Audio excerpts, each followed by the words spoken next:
അടുത്ത നമ്മൾ പഠിക്കാൻ പോകുന്നത് വൃക്ഷത്തെ കുറിച്ചാണ്. മാവ്. പറയൂ.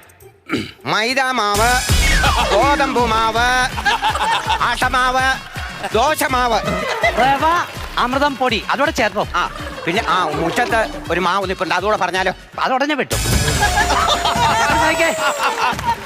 മാവെന്ന് പറഞ്ഞാൽ കിളിച്ചുണ്ടൻ മാവ്, കപ്പമാവ്, നാട്ടുമാവ്, അങ്ങനെ മനസ്സിലായല്ലോ. കേട്ട് എഴുതി വെക്കെ വായും തുറന്നിരിക്കാതെ നാളെ എന്നോട് ചോദിച്ചു കഴിഞ്ഞാൽ ഞാൻ പറഞ്ഞു തരത്തില്ല.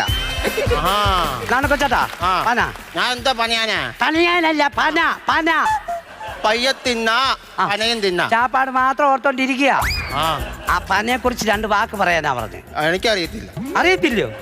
ജുബിലിന്റെ ഒരു വക അറിയാതാ നീ ഇരിക്കുന്നേ. അതിനല്ലേ ഇവിടെ വന്നേ? അത് ഞാൻ എത്ര ദിവസം കൊണ്ട് പഠിപ്പിക്കുവാ നിങ്ങളെ. അടുത്തത് നിറം മാറുന്ന ജീവി. അത് ഞാൻ പറയാം. എന്റെ ഏളെ മരുമോള്